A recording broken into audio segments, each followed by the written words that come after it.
Our 2016 Ivan Allen Jr. Prize for Social Courage recipient is a humanitarian activist who has helped launch a national movement to reform how the U.S. military addresses sexual violence. In 2011, she created Protect Our Defenders after noticing a lack of attention on the issue. The truth is that sexual violence is an uncomfortable topic, but it's also true that if no one talks about it or takes active steps to prevent it, basic human rights will continue to be violated. That's true for numerous other human rights violations, and that's why we commemorate the work of Ivan Allen Jr. and celebrate the commitment of other champions whose work is ongoing regardless of their personal cost. Nancy Parrish has long been at the forefront in addressing the many difficult issues facing our society. She co-founded the Northern California chapter of the Human Rights Watch, which sought to prevent the use of child soldiers. She worked with President Jimmy Carter and Rosalind Carter in support of their international humanitarian work with the Carter Center. Here at Georgia Tech, we're familiar with her international humanitarian work and the many initiatives she's undertaken to help alleviate human suffering. Through her courage and boldness, she's a shining light into the darkness that lies before us. But it's come at a price. She's been harassed and threatened because of her work on behalf of active duty servicemen and women, along with veterans and civilians who have been or are victims of military sexual assault. Yet she still presses on. Nancy, would you join me at the podium?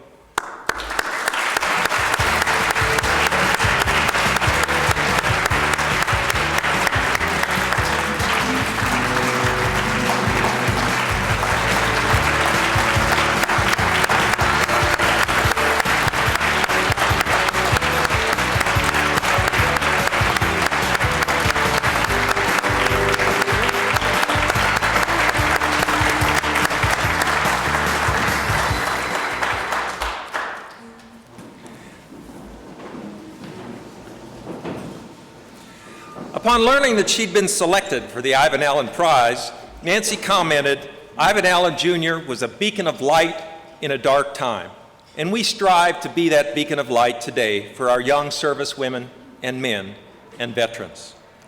She also said, "I want to make a significant, lasting impact, focusing on the root cause of discrimination, injustice, and inequality in our society." Nancy, that's exactly what you've done. And we know that your work is far from finished. However, one of the benefits of having a leader who's willing to take such a bold stand on tough issues is that it inspires others to take risks to do the right thing. It gives me great pleasure to present you with the 2016 Georgia Tech Ivan Allen Jr. Prize for Social Courage. Congratulations.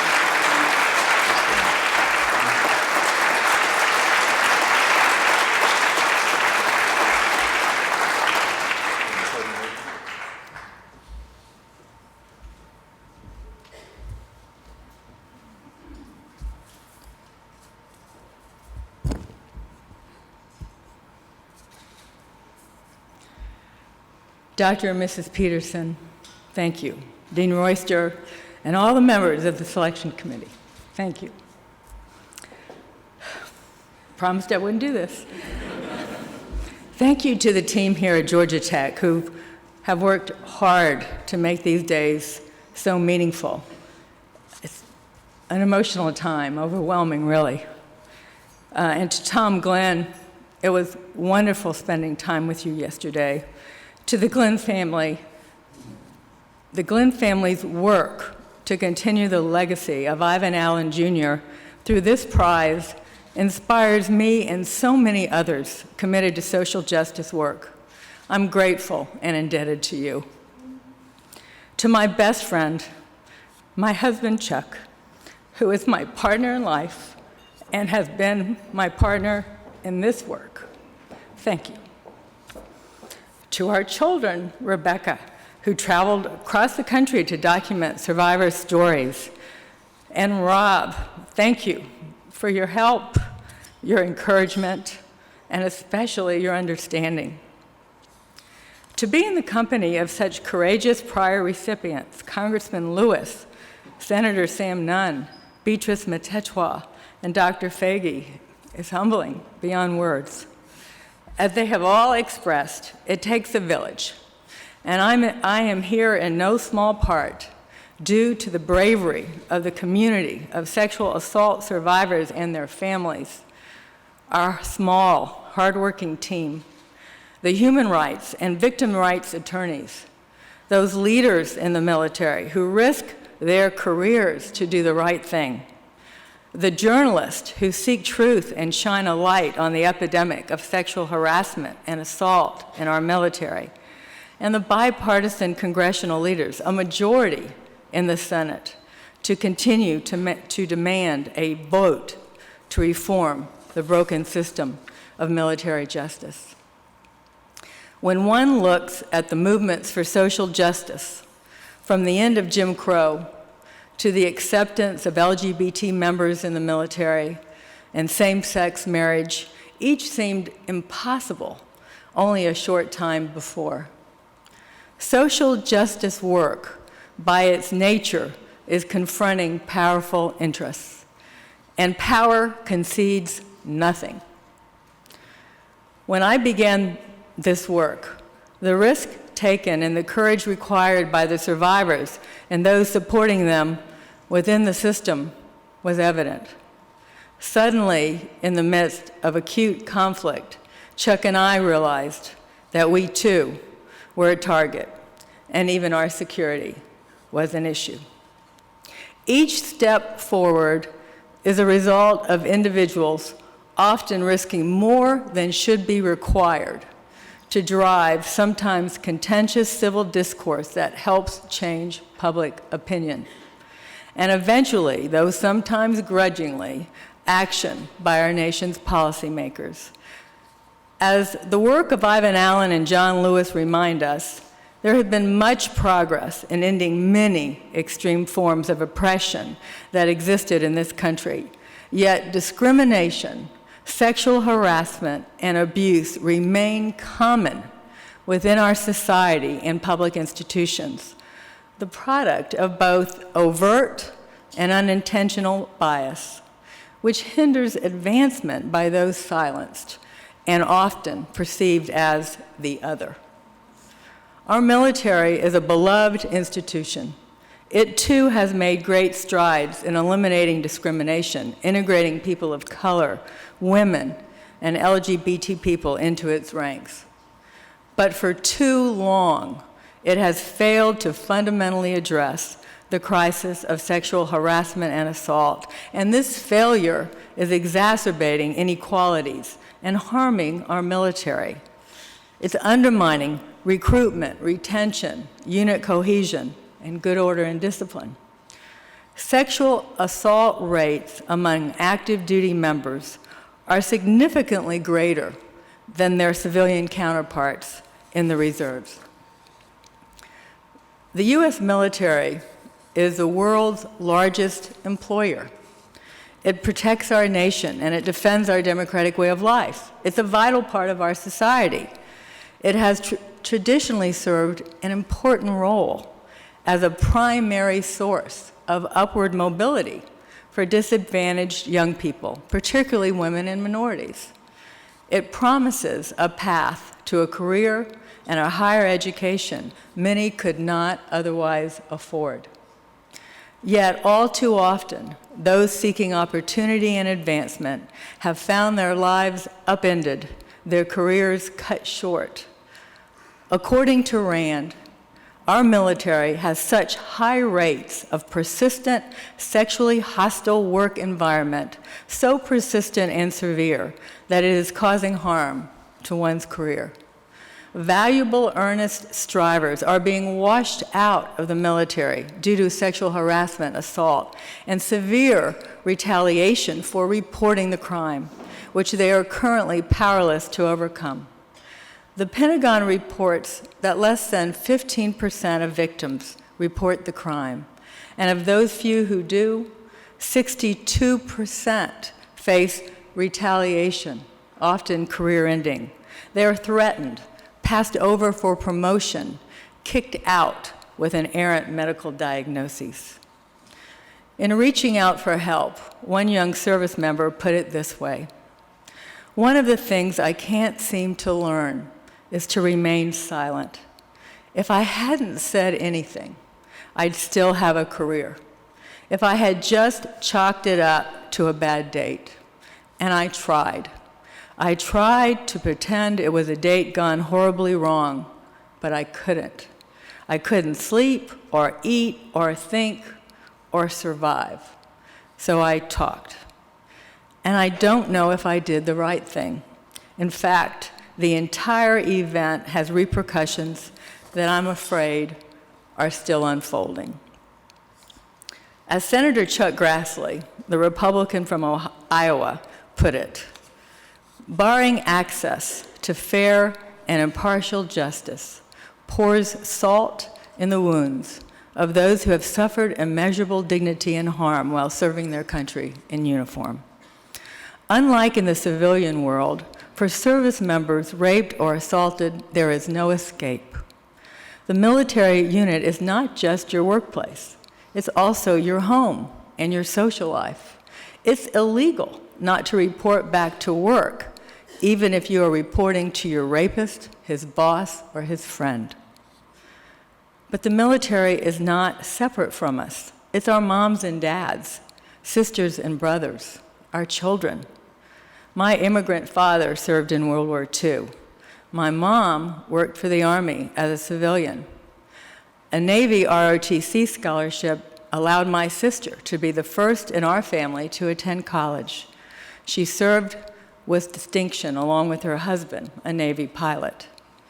You know, some believe it's our duty as Americans, as patriots, to stay out of the military's business. Yet, our founding fathers had the foresight to invest civilian leadership with authority to lead our military. However, today, our military and our civilian leaders are failing our troops. It's our responsibility as American citizens to hold these leaders accountable. Not long after I founded Protect Our Defenders, a commander sent us an impassioned plea saying, "I have a young female soldier. As her commander, I have supported and encouraged her reporting her sexual assault, but have been disappointed in the way it has been handled and the lack of support given her by her command higher than me. I would appreciate any direction you could advise. As I'm still in the command, discretion would be appreciated." This plea is indicative of a culture of silence and a dysfunctional justice system. It should concern us all. Our military justice system is unlike any other American system of justice or those of our allies. Instead of legally trained, experienced attorneys, a few commanders, each lacking legal expertise, control the military justice system. This means that when a woman or a man in the military is raped, the person who decides whether the case will go to trial is not an attorney. Rather, it is the commander of the accused. This puts commanders, regardless of how deep their integrity, in an untenable position, a conflict of interest. It is like the CEO of a company having the authority to determine whether a trusted key executive will be charged with rape alleged by a low-level worker. A few months ago, we heard from a senior military lawyer who encouraged us to keep fighting for reform. He said, "I am a prosecutor in the armed forces in one of the busiest litigation offices in the world.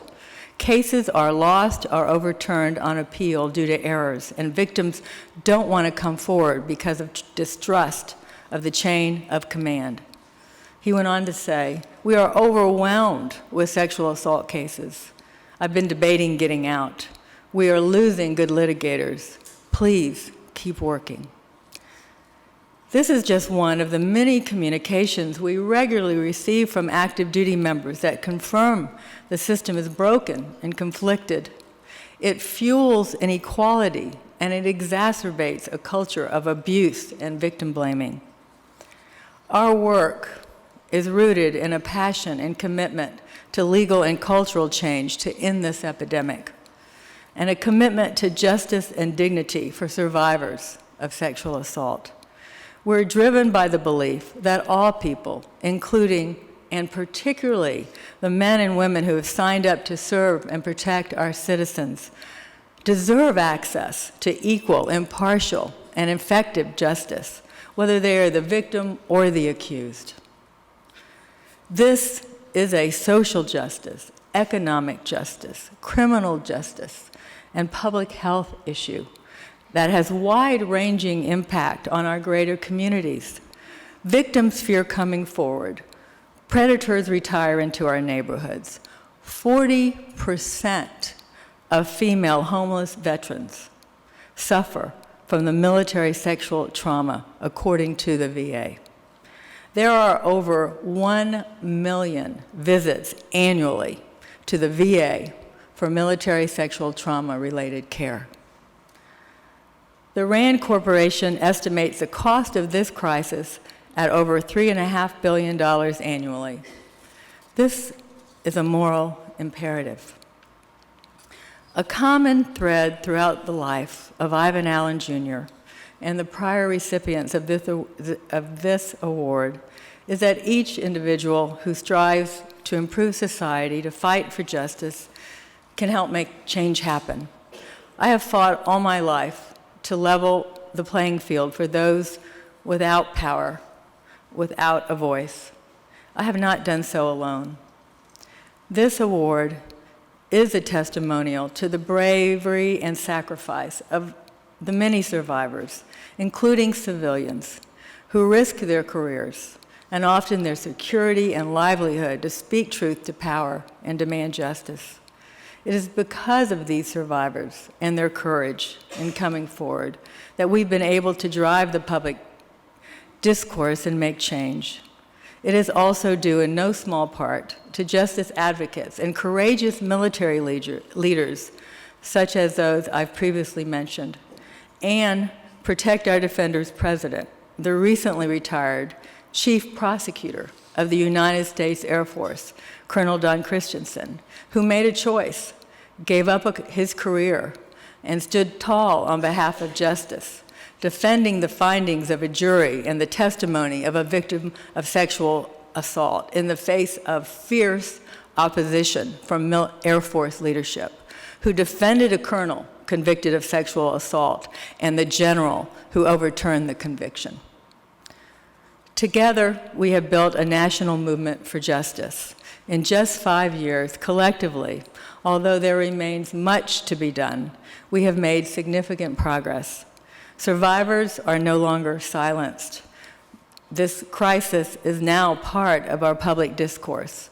We have championed a number of significant reforms passed into law.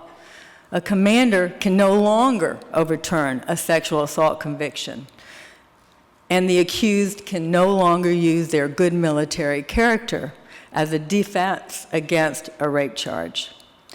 A growing number of victim rights attorneys are working pro bono to disrupt injustice as it is happening, and the public is now on our side. The President has acknowledged that something must be done. We're calling on him to do more. He must do more, now. As Mayor Ivan Allen Jr. in his farewell address said, the real progress has been Atlanta's reevaluation of human values and our dedication to social improvement and equality. Our military leaders should take Mayor Allen's example to heart. As Americans, when we see unfairness and injustice around the world, we stand on the side of justice. As Martin Luther King reminds us, the moral arc of the universe is long, but it bends toward justice.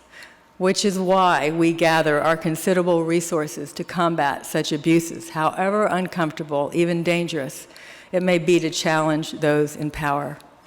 I hope that our work can serve to inform and encourage survivors and social justice activists to leverage their most powerful asset, their own lived experience, to drive public attention and instigate change, whatever their cause. As esteemed author and humanitarian Alice Walker once said, "The most common way people give up their power is not realizing they have it." To all of those seeking a just and equitable society, use your power, make change. Thank you.